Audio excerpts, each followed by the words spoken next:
अस्सलामुअलैकुम viewers, welcome back to my YouTube channel. उम्मीद करती हूँ कि आप सब लोग बिल्कुल ठीक होंगे and we are also fine अल्हम्दुलिल्लाह। अल्लाह पाक हम सबको परेशानियों और बीमारियों से महफूज रखे, आमीन सुम आमीन। तो इन्हीं दुआओं के साथ आज के खूबसूरत और मज़ेदार ब्लॉग को करते हैं start without wasting any time. Let's get into the video.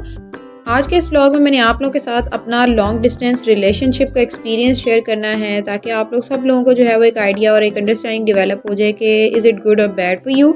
तो एक्चुअली में लॉन्ग डिस्टेंस रिलेशनशिप में दो लोग जो हैं वो एक दूसरे से एक रिश्ते में बंधे होते हैं। उन दोनों के दरमियान में एक इंटरेक्शन होता है, लेकिन अचानक से वो एक दूसरे से सेपरेट हो जाते हैं। तो बहुत सारी मिसअंडरस्टैंडिंग्स वगैरह क्लैशेस होते हैं एक दूसरे के दरमियान।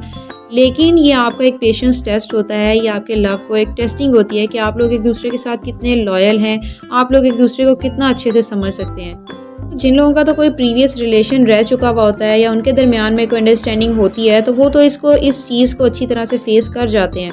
लेकिन जो रिश्ते नए जुड़े होते हैं, यानी जो लोग शादी के फ़ौरन बाद अब्रॉड जाके सेटल हो जाते हैं, अपनी वाइफ को यहाँ पीछे छोड़ जाते हैं, या कुछ भी क्लैशेस आते हैं उनके दरमियान में, कुछ भी प्रॉब्लम्स आती हैं, तो उन लोगों को जो है वो इस रिलेशनशिप को डील करने में बहुत सारी प्रॉब्लम्स को फेस करना पड़ता है। मेजर रोल हमारी यहाँ की सोसाइटी यानी हमारे ससुराल वाला जो माशरा है वो सबसे ज़्यादा प्रॉब्लम्स को क्रिएट करता है। हस्बैंड जो है वो खुद अब्रॉड जाके सेटल हो जाते हैं, लेकिन जो वाइफ्स होती हैं वो पीछे अपनी ससुराल वालों को मैनेज करना, हर चीज़ देखना, और उसमें उन्हें सबसे ज़्यादा सपोर्ट चाहिए होती है अपने हस्बैंड की, क्योंकि वो उसकी एक पावर, उसकी स्ट्रेंथ होता है। और अगर वही उसको सपोर्ट नहीं करेगा, उसको नहीं समझेगा, तो वो इनके दरमियान में जो है वो क्लैशेस ज़्यादा देखने को मिलते हैं। लेकिन अदरवाइज़ लॉन्ग डिस्टेंस रिलेशनशिप एक बेस्ट रिलेशन होता है, क्योंकि जब दो लोग एक दूसरे के साथ रहते हैं तो वो अपनी प्योरिटी को प्रूव करते हैं, वो एक दूसरे को समझते हैं, एक दूसरे की हर चीज़ का ख्याल रखते हैं। लेकिन जब दो लोग एक दूसरे से दूर हो जाते हैं तो यही उनके पेशेंस का टेस्ट होता है, यही उनके प्यार का एक सेक्रीफाइस होता है, उनका एक टेस्टिंग पीरियड होता है कि वो एक दूसरे को किस तरह से समझते हैं, वो एक दूसरे को किस तरह से अंडरस्टैंड करते हैं, डील करते हैं, एक दूसरे की प्रॉब्लम्स को समझते हैं। अगर आप लोग जो है वो एक दूसरे की प्रॉब्लम को समझना ही नहीं चाहेंगे, और अगर आप ये कहेंगे अगला इंसान आपकी परेशानी और आपकी प्रॉब्लम्स में हर टाइम उलझा रहे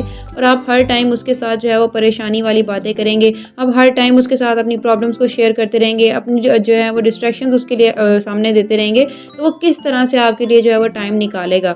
और हमारी सोसाइटी में स्पेशली ऐसे मर्द बहुत ही ज़्यादा पाए जाते हैं जो फिज़िकली तो ग्रोन होते हैं, लेकिन उनकी मेंटली जो है वो किसी भी तरह से तरबियत नहीं की गई हुई होती है, वो मेंटली बिल्कुल भी स्ट्रांग नहीं होते। उनको जो है वो डिसीजन मेकिंग सिखाई ही नहीं जाती। वो फिज़िकली ग्रोन होने के बावजूद वो अपने हर फैसले, अपने हर जो है वो ओपिनियन के लिए अपने पेरेंट्स पे डिपेंड करते हैं, क्योंकि वो अपने पेरेंट्स से मशवरा लेना चाहते हैं। तो ऐसा कुछ भी नहीं होना चाहिए।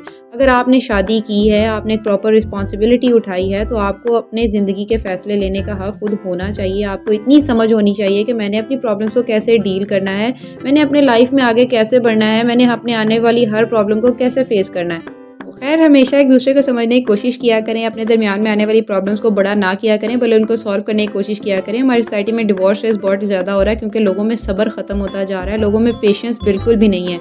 अपने अंदर सब्र को पैदा करें, एक दूसरे को समझने की कोशिश किया करें, तो अल्लाह पाक सबके लिए आसानियाँ पैदा फरमाता है। तो खैर, इन सीरियस बातों को करते हैं ख़त्म और वापस आते हैं अपने ब्लॉग की तरफ। तो ये मैं आप लोगों को जो है वो अपना लैपटॉप दिखा रही थी। उसके बाद हम आज जो है वो मुझे नादरा ऑफिस जाना था, हमें यहाँ पे कुछ काम था, मुझे अपना ID कार्ड जो है वो रिन्यू करवाना था, और मेरे हस्बैंड के भी कुछ काम थे। तो हम लोग जो है वो यहाँ पे सबसे पहले अर्ली मॉर्निंग हम लोगों ने इस काम को ज़्यादा प्रायोरिटी दी, क्योंकि ये जो ऑफिस वर्क होता है ना, इसमें बहुत ज़्यादा टाइम लग जाता है और बहुत सारे पेपर वर्क और रिक्वायरमेंट्स वगैरह होती हैं जिनको कंप्लीट करना होता है। तो खैर, यहाँ पे आप लोग देख सकते हैं हम यहाँ पे बैठे हुए थे, और ये हानी भी हमारे साथ आई हुई थी, और इसने आज बहुत ही ज़्यादा हमें तंग किया।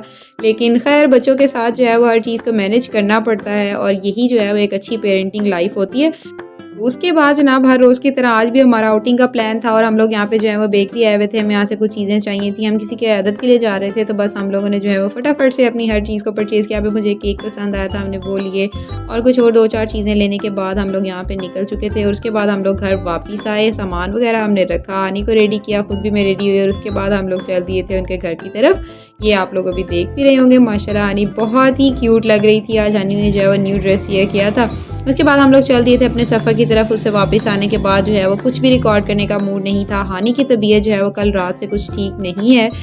खैर, अल्लाह पाक सबकी औलाद को सेहत तंदुरुस्ती वाली ज़िंदगी अता करे, और सबके हस्बैंड्स को इतनी हिम्मत और ताकत अता करे कि वो अपनी वाइफ, अपनी औलाद के हक़ में जो है वो बेहतरीन फ़ैसले ले सकें, उनकी सपोर्ट में खड़े हो सकें, क्योंकि ये दोनों एक दूसरे के लाइफ पार्टनर्स होते हैं, और इन दोनों ने अगर एक दूसरे को नहीं समझना तो ऐसी औलाद कभी भी कामयाब नहीं होती।